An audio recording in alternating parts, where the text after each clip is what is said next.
Hello and welcome. This is the latest Forever Blue podcast. I'm Ian Cheeseman, and as ever, this is a podcast dedicated to all things Manchester City, although I'd like to think it's also a football podcast that might have general interest. So, welcome along. If you're a newbie, if you're a regular listener or watcher, then it's great to have you back again. Don't forget to share it and let everybody know that it exists. I just want to say thank you to DSW, who are one of the sponsors who support what I do. They're a company based in Yorkshire. They do assessment and training. Look them up, Google them or whatever. Fantastic company. Very appreciative of their support. And Patrick's the man. He's a City fan who is supporting what I'm doing this year among many other people. So thanks very much to him. Now, this particular podcast is a little bit different than we normally do when we talk about topical issues. This is more of a sort of little chat among some people who are really wanting to get on together, and it's worked out really well, this one. So let me introduce my guest first of all. Rodney Marsh is a regular contributor to the podcast. We have him 2 or 3 times a year anyway, and I contribute to his radio program, by the way, in the US on Sirius XMFC, which is a great honour for me to go on there and talk City to him. So thanks very much, Rodney. One of his former teammates, Willie Donachie, is with us as well, and Willie's son, Dan, who, Dan, you tell, before I start talking to these old geezers, tell us what you do, because you work in the industry, don't you? Yeah, so I work 2 days a week in home games for Burnley Football Club, where I work with the manager, the coaching staff, and the players around psychology. Other than that, I work with quite a lot of high-profile Premier League footballers, some Championship, and a lot of entrepreneurs as well. Well, I definitely want to talk about sports psychology as we go through this, because I know that Willie was a bit of a forerunner, really, I believe, in that type of thing, and took it very, very seriously. But before we start talking about all that, let's delve into nostalgia and introduce the listeners, if they're not as old as I am, to the era when you two played. So tell me about each other. Rodney, tell me how good Willie. I know how good both of you were. I saw you both play. But tell me how good Willie was to begin with. You're asking the wrong guy that question. Well, hello, boys, by the way. Hello, everybody. Cheesy, you know me after all. I think Willie's known this for 50 odd years, and I know Danny does, and I know you do. What I say is what I feel. I've always been that way, and I never change. Willie was a frustrated left-sided wing-back who played left-back. I think Willie in a different era would have made a fantastic left-sided midfield player. Willie's two-footed, great skill. Problem with Willie as a footballer is when he got within the sight of the goal, he had a nosebleed and lost most of his composure. But getting up that far, he was brilliant. And also a great teammate and a BFF, I might add. Right. Well, for the younger listeners. Now, just before Willie comes back on that one, obviously at City, that's what you were, a left-back, Willie. But I also saw you play a lot of football, for example, at Oldham Athletic, where you were in midfield and you were very two-footed. So is Rodney right? Are you a frustrated midfield player, really? Well, I started as a midfield player, and I played quite a few games for City in midfield, including the Cup Winners' Cup semi-final, quarter-finals.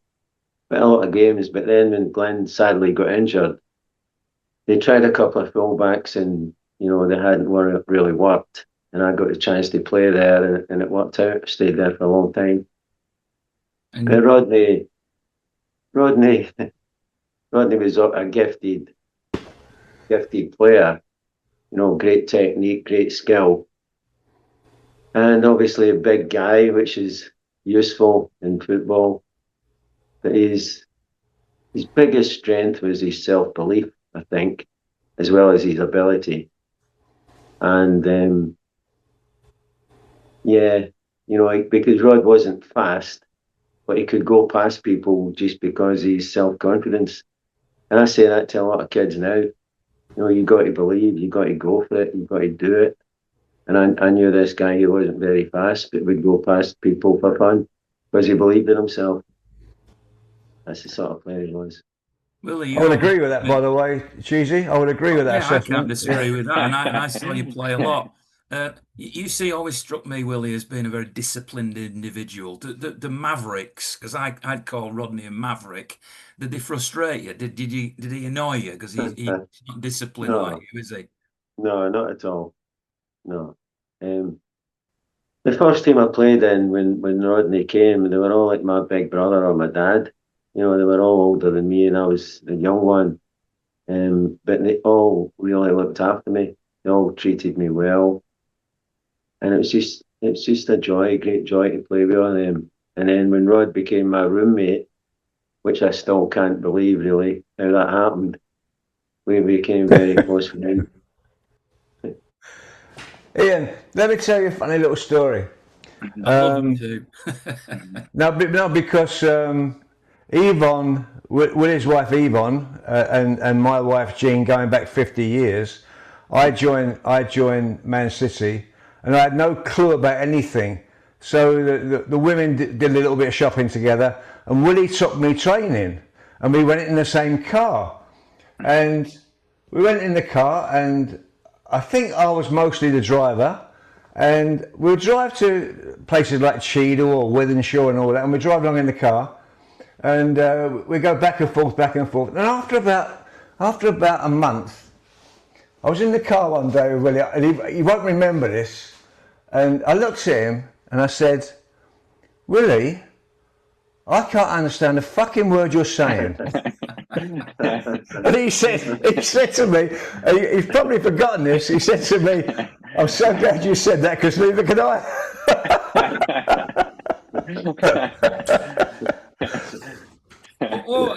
Have you? I mean, Willie, as I say, you always struck me as being a very organised person. But behind the scenes, you must have some stories about Rodney. What sort of things did he get up to? Oh, don't tell him the story about the kettle cord. Don't tell him that story. It's hard to repeat, really, but I hope I'm allowed to say this one. And I've told this to a lot of people. On a Friday, I mean, I never went out on a Thursday night, never went out on a Friday night, and I was pretty dedicated. And Rod was dedicated in his own way, but this certain Friday, after training, he's having a wash and he's having a shave. And I'm thinking, what's he up to? Friday lunchtime, day before a game. Anyway, I never said anything. Then the next day, we won the game 3-1, and Rodney scored 2. And he slides up to me and goes, "It's about production." You should use that word a lot as well. What was life like in those days? I mean, it must have been very different, the football and the coaching and everything that went on behind the scenes. I mean, you're still involved, Willie, and in a different way, so you, Rodney, and certainly Dan is. It's very different now. Just paint us a picture. It was much more fun then. It was much more fun, freedom to play, as well as, in your lifestyle. Every day was great fun. And now to me, it's too complicated. Coaching's too complicated. Everything's too complicated when it should be simple and fun. Even with kids. I coach kids now. And I see a lot of good people, a lot of good coaches, but they just trying to put things into the kids' heads when football isn't an intellectual subject. It's played in the heart, and it's trying to fill their heads full of stuff. So in those days, coaching was very simple. The game was very simple, and we had a lot of fun. Simple. Mm. And yet, when you think back to that era, Malcolm Allison was a bit of a sort of head of his time type of coach, and he was a larger than life character. Did he not make things complicated as well? No, the big thing he did was we were the fittest team in the league when City won the league, and we used to go and we did a lot of running, but it was qualified with an Olympic marathon runner run with us and an Olympic sprinter run with us, so it was all calculated. But we were very fit. And then the other thing he had was, again, like Rod, great belief. And when he said things, they were very simple but very powerful. I think it came to mind earlier, when the first season I played at fullback, at the end of the season, I was presented with a young player or something, and they said to Malcolm, "Can you say something about Willie?" So I remember him, and I was expecting him to say, "Oh, he's a really good player. He's good at this, good at that." All he said was, "He's done really well, and he's the quickest learner I've ever known."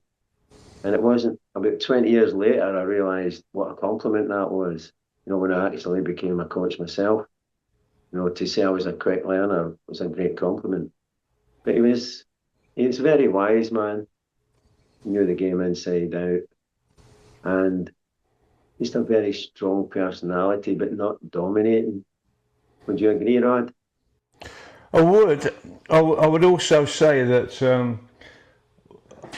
Malcolm, when I stopped playing and I was doing management in Tampa Bay with the Rowdies, I called up Malcolm and I said to him, "Malcolm, would you come and spend the summer with my team in Tampa? I'd like you to work with the players."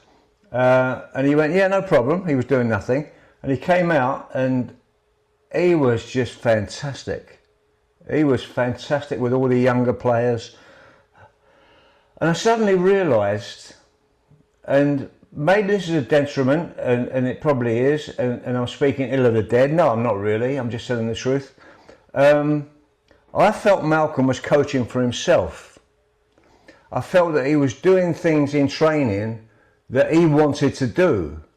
Doing it great, doing it fantastic, but it was, if a team needs something, I've always felt that coaches and management should work on a team or individual concept of what they're trying to do, rather than, work on. And there's another side to that coin as well, and that is coaches see things that players don't see. But there's another side to that coin. So this is like a threepenny bit, an old threepenny bit with 8 sides, and that is this: that coaches see things that players don't see. Players don't see things themselves, but then players don't see things that the coaches want as well. And it's kind of, I don't know if Willie agrees with this, working with young players, it's like a little bit of a go around. Sometimes you'll look at a player and say something to a player, and he looks at you as though you've got 3 heads, because they don't quite grasp what you're trying to get across. That was my experience, so that's why I gave up. What I tried to do, Rod, is say well done as often as possible. And that's all kids need, because they've got to find their own way. They've got to practice and learn by playing. If you can tell them well done, that was really good, you can just see their eyes light up, and that motivates them. That praise. When you were a player, Willie, how quickly did you get into another, yoga and meditation and all that sort of thing have been part of your disciplines in your life? Was that something that just came from you? Was that something that came from Malcolm or a coach, or how did you get into that? It started really when I made a mistake in a reserve game, and Johnny Hart was the coach, and he said, "Where were you when that happened?" I didn't know. I was dreaming. I was sleeping. So that made me want to try and learn how to be concentrating more. So I decided I would start reading books. I never read a book at school. So I started reading books, and that led me to look into philosophy and concentration and focus and that sort of stuff. Is that where you've got it from, Dan, your dad? Because you've ended up going into that career, haven't you? Yeah, obviously from a young age, my dad was playing at City, and every morning and night he'd sit there for half an hour with his eyes closed, and yeah, it had a big impact on me. When I was young, me and my sister thought it was crazy, thought he was a madman. But then when I got into like my 15, 16, that sort of age, I got curious myself, and yeah, luckily I started learning. But the other thing, you said about the change in football, So I've got an old City program, and I'm a baby on the front with my mum and dad, and there's a picture of our house. And our house was just a normal house on a normal street, you know, and we had normal neighbors. And I used to go to the pub with my dad, and we used to go out with Rod after the games. Now, if you go to a Premier League player's house, it's surrounded by gates, security, and they're completely isolated from the community. And in many ways, it's much more difficult and much more lonely for players these days. It's a lot more difficult. Hmm. How did you cope with all that, Rodney? Because being a more flamboyant character that you are, was that more difficult for you? No, Sorry, I Rod. think. Let- Go on, you go let me first, tell- Willie. Let me just tell him a story about when Rod first came to Prestbury, and there was this a certain pub that they wouldn't let him in because he used to go in his bare feet. Sorry, go on, Rod. I was going to tell the story, but yeah, that's the fundamentals. That's it. I used to go in a pub on a Sunday morning. It was called the Admiral Rodney, and it was in the middle of Prestbury Village, and they got all these snooty people in there, all worth £10 million and all that. And I used to go in on a Sunday morning. Probably had a great result on the Saturday. Going on a Sunday morning, and I see people in there like Mike Yarwood, the comedian Mike Yarwood, and different people from around the area. And I go in with a t-shirt and jeans and bare feet, and they kept throwing me out. So I said, okay. I said, I'm going to the next pub down the road. And there was a pub down the road. I can't remember the name of it, and they threw me out as well. Did they move to America? You went to America as well, didn't you, Willie, at one point? Yeah. How did that impact on the two of you? Because, you know, you're both different personalities. Let's start with you, Willie. When you went over there, you know, the image of the American, as we can see for Rodney, if you're looking at the pictures, is the flamboyant shirt and the baseball cap and the big personalities. That doesn't seem to sit with you. So did you resist that when you went over there? Yeah, where I was pretty different from Florida and Oregon, but it was when I didn't know at the time, but I was a bit burnt out. I'd been at Man City for 12 years, and I'd lost my love, really, enthusiasm. When I went to Oregon, it was the start of something, and so the fans and the people didn't understand the game. So when you played, they were just fans. They really got behind the team. Whereas in England now, you know, every player, and no, sorry, every fan thinks they know more than the manager. They think they're better than the players because it's on TV all the time and they get all this stuff. Whereas then it's a breath of fresh air because the fans were just fans. It was a great atmosphere. I love the Kippax as well. When I come from QPR, where I was an absolute superstar. God, they loved me, and I came to Man City, and I thought I was going to become a smaller fish, but in a great pond, and it didn't work out that way because the Kippax on the far side of Main Road, for some reason, I don't know why, I don't know what the reason was. I had no clue. They started singing, "Oh, Rodney, Rodney," and it was from the Chicory Tip song, "Son of My Father," and it was deafening. It was like took the roof off the stadium. And the first few weeks I played, and every single day I pick up the paper, the Manchester Evening News, and Peter Gardner hated me. There was a guy called Peter Gardner. I don't know if he's dead now, but I would play. We played a game against I think it was Southampton. And I scored two magnificent goals, but we conceded one. And he went in the 78th minute. Rodney Marsh got caught with a possession in midfield, and Southampton scored. And it was so. But every day, Ian, to that point, every day it was Rodney's done this, Rodney's done that. This and Mike Doyle don't like Rodney, and this and that, and it was like every single day. So instead of it going from for QPR, it went bigger.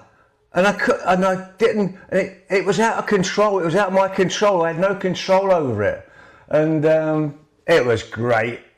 Well, this brings us on to one of the subjects I wanted to talk to you about, and that's one of the reasons why Dan's here as well, because of the psychology of being a footballer. So you obviously, Rodney, embrace all the adjuration and everything. I can't. They did sing a song about you as well, I think, Willie, didn't they? In fact, wasn't it the same song but with different lyrics? No, no, it was called "What Are You Doing Here?" I don't know who it's by. But how did you deal, Willie, with the fame that goes along with football? You know, because you, again, you tell me if I'm wrong, but you feel as if you're a bit more introverted, but certainly more introverted than Rodney, who isn't. Oh, steady. How did you deal Yeah. with that? Uh, as Dan was saying, it's a different time. When I first got into the City squad, and we lived in Hollingworth, up in the northeast of Manchester. I used to get two buses into training, a bus down to Bellevue and then a bus to Main Road. So I was sat in the bus with normal people. I was just normal. So it wasn't a big deal. Never became a big deal for me, really. I think as well, Ian. Independent, Could I isn't it? just jump in on that if you don't mind? Yeah, yeah. Because I want to give Woody some praise here, and I don't usually do this, but on this occasion I'm going to. The balance between me and Willie was staggering, because Willie was everything I wasn't. He was stable. He was real.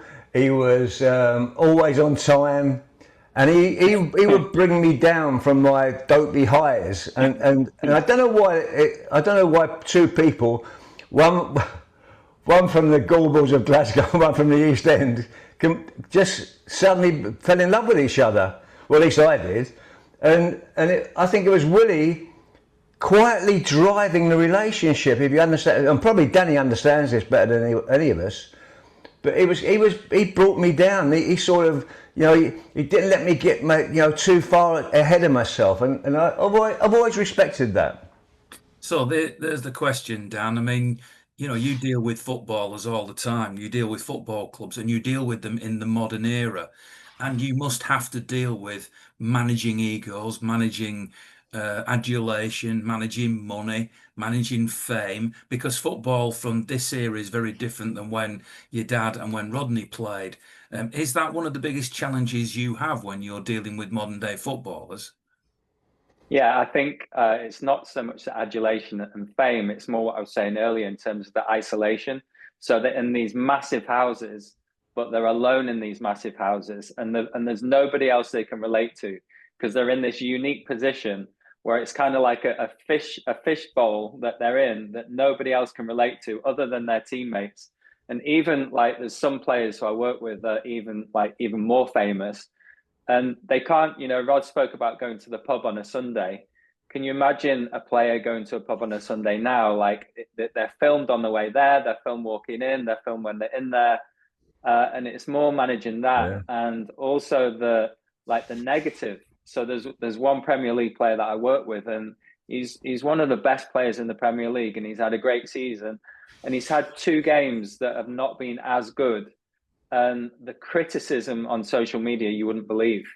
Yeah. And even though he's not on social media, it still seeps through. Like family members will tell you, the club will tell you. And so Rod speaks about the reporter that didn't like Rod. That's one person, whereas now it's hundreds of thousands of people that have got instant access to you.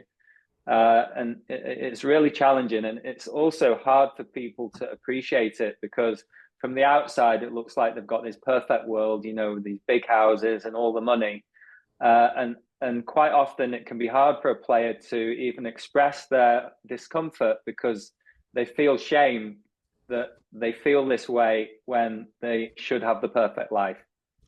Yeah. I'd say another thing that could be a problem, particularly of modern footballers, is that sycophants will, if they surround themselves with sycophants who basically never criticise them, never give them any objective advice, that could be a problem too, particularly if you're living in a bubble and you never really meet real people. Do you see that as an issue? Because I mean, when I know this is a non-footballing thing, but when I think of Michael Jackson and his pomp, or Taylor Swift now, and who's massive, and I think, does anybody ever say no to them? Did anybody ever say, that's not very good, or maybe you could do that? And it's the same with footballers, isn't it? Because managers like Pep Guardiola, who is managing multi-million-pound footballers, £500,000 a week, is what Erling Haaland is reputed to earn.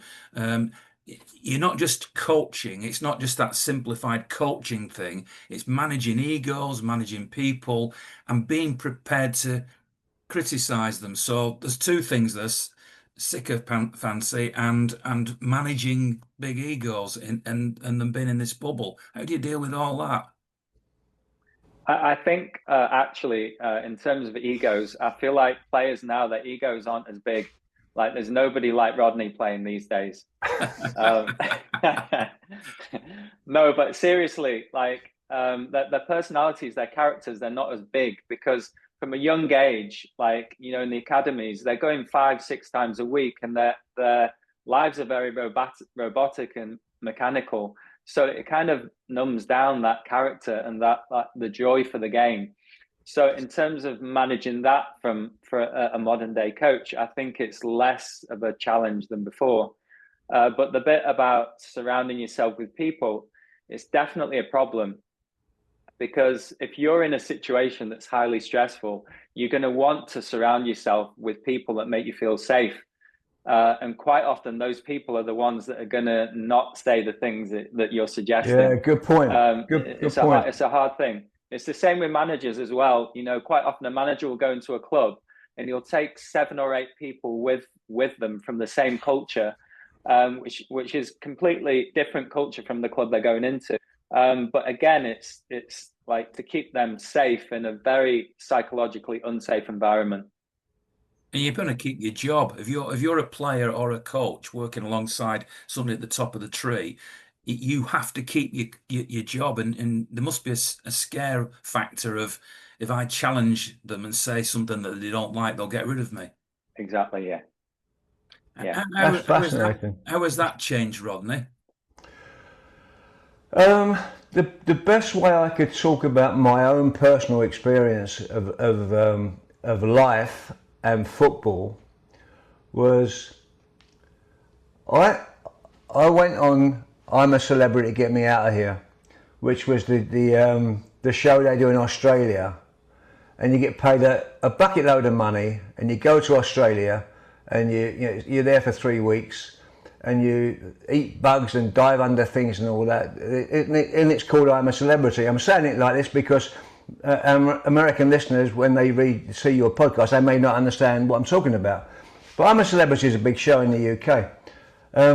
Before you do it, you have to sign reams and reams of papers, and I won't do this, and I won't say that, and I won't do, and also you have to have 4 2-hour sessions with a psychologist to make sure that you're not going to do anything wacky if you get under stress in the jungle.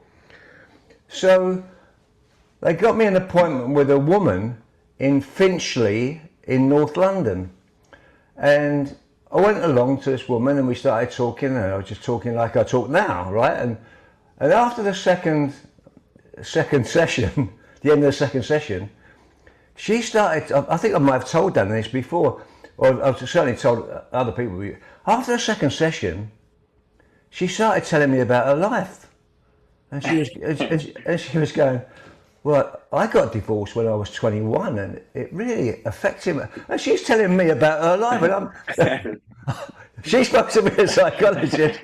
So anyway, so I called up the producer of the show, and I said, this woman's a nutcase. I said, she's doing this, and he said, Rodney, he said, I know because she's given me the written report. And I said, what? He said, no, she won't do it anymore with you after 2 sessions. She wants to quit. So I said, what do you mean? And she said, the bottom line of the report is Rodney Marsh suffers with what we call sabotage personality, which is in his life, anything that's going right, he does things to make it go wrong. Now, I'm sure that Danny, I know Willie inherently understands that. I'm sure Danny understands that mentality, and that was, that was that. It's part of your job, Dan, to identify that trait and get rid of it. Yeah, I don't think you can get rid of that. But like hearing Rod speak, it made me think actually about George Best, who Rod was great friends with, and as everyone knows, he was an alcoholic. And I think like football's changed a lot now, and alcohol is less prominent in football because players don't drink as much since Wenger and all that. It changed a lot, but addiction is still a huge problem. And like whether it's alcohol, gambling, women, it's a big problem in football, and I think it's kind of under the surface and not really spoken about as much these days. But again, that's a symptom of this lonely existence. And luckily, George had all of those. He certainly did, didn't he? Listen, there's a bit of Nostalgia. That's the word. When in the summer, we used to have maybe 3 or 4 weeks off, and Rodney, me, and Bestie used to go and play five-a-side with a few guys who worked in bars in Manchester, and just had a good time because we loved the game and loved to play. That just couldn't happen now. It was Great great point. Great point. Are you glad, Willie, that you played in the era you did, or would you have preferred to play now? No. We had the best time. I am. Would you not have preferred to have played on these perfect pitches and that VAR and us getting every decision right? That's the other story I tell people, and Dan knows this. The under-9s at Burnley play on a pitch that's better than any pitch I ever played on, including Wembley. Seriously. Well, there's a video came up on YouTube that I watched the other day, which was, I think, City against Spurs at Main Road. Now, I knew Stan Gibson as you did. West Ham, that game was West Ham. I saw the same thing. You're right. West Ham, yeah, my correction. But anyway, you know the game now, and anybody that has been on YouTube or social media might have seen it. And it was just basically flat mud. How did you play on that, Willie? Come on, with your skill set. No, the thing, what comes to mind then is Big Tommy Boo, who's got a great sense of humour. And in that game, Joe Corrigan kicks the ball out and Tommy Boyce or somebody puts it straight back in. And Joe, Big Tom did this impression of Joe that was hilarious. Obviously, he wouldn't do it in front of Joe, but all the other lads just loved it. Yeah, no, but back to the pitch. That's just the way it was. That's the way it was. I love those pitches. I love playing at Derby where you could just glide about and tackle people. It was great fun. You're not worried about getting injured because, you look at that and you think, well, those pitches not dangerous. Can I go on that one? Go on, Rodney. I was playing for Queen's Park Rangers, that 21. And we got drawn against Workington in the FA Cup. Now, being a Londoner, I didn't have a clue where Workington was. I knew it was up north somewhere. And we go to play in Workington, and anybody that knows Workington, very few people probably do. The stadium used to be alongside a railroad track. The railroad track runs along the side of the stadium. You probably know, Ian. And they run along the side of the stadium.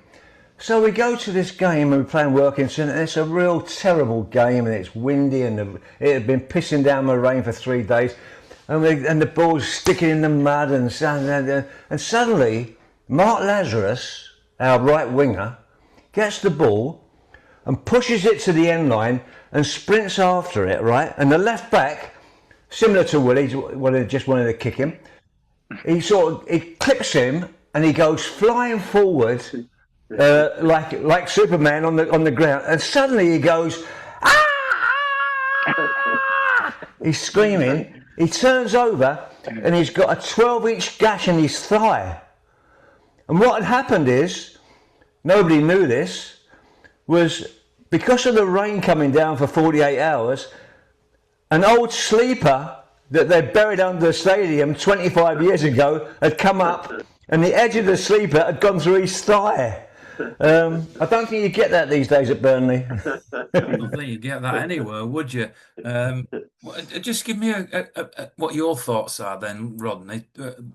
Malcolm Allison was obviously a big hero of yours, and obviously, wrote Colin Bell's book, and he spoke very highly of Malcolm Allison as well, and all the players of that era did. What was it that made him special, and how does he compare now, do you think, to Pep Guardiola? Different time, completely different time. Malcolm would flaunt his personality. He would drink champagne and smoke cigars and wear dopey hats and walk around the field and go into the cockpit at Liverpool and put his hands up and go, "I'm the greatest manager in the world," and all that. Well, Pep ain't that way. But I always found Malcolm to be a very, very studious coach. And we would do certain drills that I thought were useless for me, and they were. And he used to work on defence a lot, and I didn't like that because I thought all the defenders do is get the ball and give it to the players that can play. That was my attitude. And he used to work on defensive heading. And I thought, why are we working on defensive heading? Give me the ball, I'll score some goals, And so Malcolm was that way, and he was very much that way later life, as I explained earlier. I think he started coaching for his own self and his own self-worth and all that. But I thought Malcolm was, as a coach, not a manager, because he became a manager in the end. As a coach, I think Malcolm Allison, in my view, and looking at several coaches ever since, like that, I thought Malcolm Allison was a genius coach, personally. You'd have fitted perfectly, Willie, into a Pep Guardiola team because of your two-footedness, because of your being able to play into different positions, etc. I think you'd perfectly fit into that, and he believes he would have been great. Willie would have been great for this Man City team. I think I would, but it's just different time, and I've always felt the game's about good players, and I think Pep Guardiola will be the first to say 3 years ago he had the best team in the world, the best players in the world, with Rodney and all the other players he's had. And in Malcolm's time, at one time he had the best team in the league, but then all those other teams, Liverpool, Arsenal, Spurs, and etc., had almost as good players. There was nobody like outstanding. And for me, as I said, the best team's got the best players who work hard for each other. Is it as simple as that? I mean, you look at what Vincent Kompany's doing at the moment, and it wasn't that long ago he was at Burnley, and the success he's having there now with Bayern Munich. I wonder. I said it on American radio with Rodney only yesterday. I wonder whether he's the one that will ultimately succeed Pep. Have you seen him at close quarters? Were you around when Vincent was coaching there? No, but I've seen great coaches, and they do the same things, simple things. And the way how I see it is, it's almost like the way Rodney and me started the old WM formation. 3 at the back, 4 in midfield, 3 up front. It's the same. Game didn't really change, but as I said, I keep going back to now. Like, the Premier League's the best because it's got the best players in the world, the best teams. Yeah. Pep believes in total football. As I said, he's a great hero. Is Cruyff, Johan Cruyff, that was the player he emulates. And we've seen a slight change in the Premier League recently with set pieces becoming more significant. Arsenal's corners and long throws starting to be an option. But Pep has also changed, hasn't he? I mean, with Erling Haaland up front, he's not playing that false nine. He's altering, but he says he'll never get rid of that sort of total football philosophy. I'm guessing that's something you wholeheartedly agree with, Willie. Yeah, well, I loved Man City when They outplayed teams and they never give the other team a kick. They pressed all over the place, put them under pressure everywhere, and then you couldn't get the ball off them, and they scored goals for fun.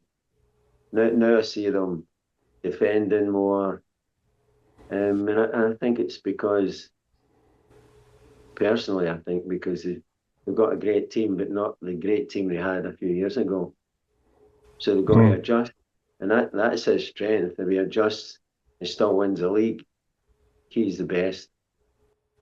Dan, what do you think is Pep's greatest asset? Is it the fact that, as I said, football's changed and now it's all, I know you've talked about the bubble that they live in and the isolation that they live in, but I can't help looking from the outside and thinking that the most challenging thing that modern top level managers must face is keeping everybody happy, because if you're at a big club and you're earning a lot of money and you have a lot of fame, you don't want that to sort of be watered down by the manager dropping you or whatever. Is that the hardest challenge that Pep Guardiola and modern football managers have? Can I add on to that for Danny's question? Could I add on to that, please, Ian?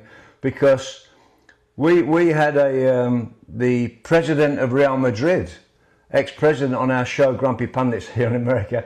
We had him on our show 2 weeks ago. And he was talking about Vinny Jr.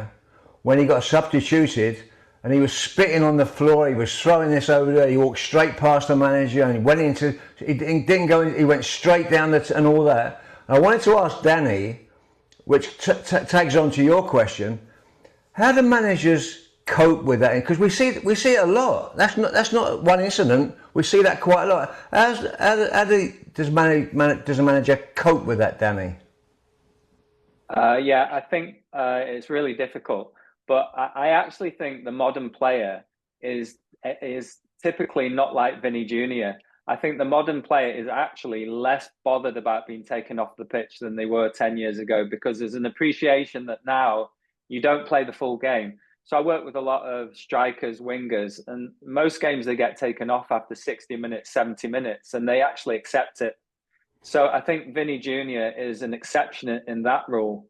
The hardest thing, well, you asked what is the biggest quality of Pep, and I think it's actually what Rod said about Malcolm. And Rod said about Malcolm that he was so studious. And the thing about Pep is, like all great managers, he's constantly evolving. It's not like he thinks he's the best manager in the world and he's got this one way. He realizes that the game is evolving and he evolves himself with that, and he's constantly learning. And I think that's what his best quality is. In terms of how you manage the players, the best manager that I've worked with in doing that is Carlo Ancelotti. And actually, he's just their friend, and he relates to them on their level. And I think that, you know, the players I've worked with that worked with Alex Ferguson, it was very similar. Like, he related to them as human beings, and there was a real connection there as human beings. And all of the great managers have got that quality. Yeah, and that's different than perhaps the managers of yesteryear, or certainly some of them might have had, I think. Some of them, Ian, were useless. Yeah. Some of the managers back in the day. I'm not being what they call that, gratuitous. I'm not being gratuitous, but some of the managers were absolutely useless in their skills with players. And we had a guy at Man City. I've got several examples, but it's only like it won't go on for another 3 hours, our show. Yeah. But we had a manager called assistant manager called Ian McFarlane, who had no skills of anything. All he could do was shout, and he had, in my opinion, he had no sort of technical coaching ability. He had no psychology. He had nothing. He was just a great big fat lump of a man that could shout, and he would never have a job in today's football. But that's what we had back then. Well, it's certainly changed. I want to finish the podcast, which has been a fascinating listen between the three of you. Three very different personalities with different backgrounds and everything. It's been really fascinating to listen to, by asking you each in turn. So I'll start with Dan. Go on to. Could I just say one thing in response to Rod before we do that? Yeah. So, Rod, you would not believe the level of detail that managers have these days. It's incredible. Like we mentioned, Vincent Kompany. They talk about Vincent Kompany at Burnley now. Obviously, there's players that are there, staff that were there. He'd go into work and he'd get a driver to take him into work, and he'd be doing work in the car, so he didn't drive, so he could do work. And he'd get there at 6 a.m. every day and leave at probably 8 p.m. And you should see, like with Scott Parker, for example, the level of detail that goes into every team meeting.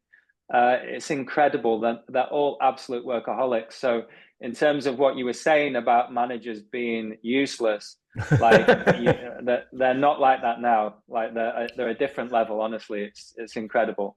On Vincent Kompany, I'll add this as well, because after his final season at City, I was approached by a publisher to write a book with him, which was him telling the story in almost diary form of his last season. He'd just moved to Anderlecht, and they went on a pre-season training camp to Venlo on the Dutch-German border, and I went out there for a week. And the theory was, or certainly from my point of view, that I would spend each evening with him after training, making notes and recording his comments and whatnot, so that I could write 55, 60,000 words of him describing that last season when City won all the domestic honours. And having had the first 45-minute session on the first evening, I very quickly realised that he was so intense in terms of his preparation and the amount of time he wanted to spend. And this was only pre-season in Anderlecht at his first club, that he just did not have any time. He didn't know that he was supposed to do a book. He didn't know I was coming out there. The publisher had all organised it, and he was the perfect gentleman. I've got nothing bad to say about him, but he just didn't have any time for it. But that, to me, is an example of what you've just talked about his absolute meticulous. He wanted everything to be right. He wanted to spend every waking minute working on getting his coaching better, his management better, and to make Anderlecht what he could. So I'll just add that to the equation. Yeah. So I'm going to ask the three of you in turn, just for a favourite football memory, really. So Dan, whether that's as a youngster watching your dad or something else, what's your favourite football memory that you want to share with us? I'll go with one actually. So as soon as I could walk, I'd be in with my dad at City's training ground, and I was so lucky to be there, with Rod and all the other players.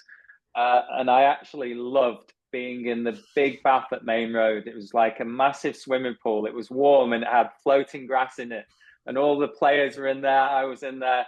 That's one of my great memories. What's your favourite memory, Willie? I've got so many, but going on from what Dan says, Johnny Hart was my first manager, and then became first team manager eventually. And I remember I used to, every afternoon I'd be back playing head tennis all afternoon and playing against him. And so sometimes it'd just be him in the bath and me. And one day, and I was only a kid, he says, what's the definition of a gentleman? I said, I don't know. He says, somebody that gets out of the bath to go to the toilet.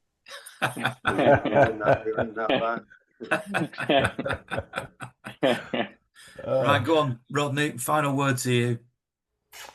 I can't believe he's stuck for words. Well, no, you said one, and I've probably got 25,000. I mean, at different times, at different clubs, and all that, because I've had so many experiences in life. I learned a life lesson. From a manager called Alex Stock. Alex Stock was the old manager of Queen's Park Rangers. He went on to Fulham and Yeovil and different. And he was a gentleman. He was a major in the army, who had come out of the army after the war, and he was a manager. He was a manager of QPR, and he was very, very proper. Always wore a coat and a tie. And I'd gone to QPR from Fulham, and from the moment I got there, I was having it off. I could not do a thing wrong. And I know I'm boasting, but that's what I do. And in the first year, I've scored 44 goals. We've gone all the way to the League Cup final, and we're playing a game on a Saturday against Colchester. Before the game, I get a phone call from a guy. He goes, "Hello, Rodney, this is Jim Thompson. I'm from the News of the World." So I said, "Oh yeah." He said, what an incredible season you're having. You've got to be in the England team. We're going to push for you to be in the England team. You know, I know you're in the 3rd division, but you're just Bubba. He said, and we're going to do an article. He said, and we're going to give you £200 if you'll do a centre spread, and the headline is going to be Sir Alf, I'm ready for England by Rodney Marsh. And I went, let me speak to the manager first. So I go down to Loftus Road. I went, come in. So I walked in. I said, boss, Alex Stock. I said, boss. I said, I've had a phone call, £200. Huge article in the News of the World this weekend. Sir Alf, I'm ready for England by Rodney Marsh. Sir Alf, I'm ready for England by Rodney Marsh. I said, what should I do? He said, son, he said, don't do it. I said, it's 200 quid. He said, don't do it. I said, what do you, he said, I know Alf Ramsey very well. And if you come out as arrogant and you're saying I'm ready and all that, he'll never ever pick you. He said, just play your football, let your football do the talking, carry on playing the football. I said, okay, fair enough, call the guy back, can't do it. On a Saturday, we played in Colchester. This is all documented. We won 5-1 and I scored 4, including a bicycle kick from about 20 yards. So I pick up the paper on the Sunday morning. I'm going through all the papers, looking for the photo of the overhead kicks and the thing and all that. And I'm looking for it all. And I get to the News of the World, and I open the centre spread of the News of the World that I've refused to do. Sir Alf, Rodney's ready for England by Alex Stock. It's taken my 200 quid. It's my 200 quid. I learned a life lesson that day. You've never put your light under a bushel since then, have you? It never left me. Never trust anybody. I don't trust myself. It's been a great podcast. Thanks very much to the three of you, to Dan Donachie, of course, to Willie Donachie, one of my heroes as a kid. One of my heroes. Absolutely skillful. Just loved watching you play, Willie, and of course you, Rodney. So thanks very much for watching, listening. We'll be back with what you might call more normal podcast after the Newcastle game. So listen out for that. Watch out for that. Have a good week. And as ever, it's great to be a Blue, isn't it?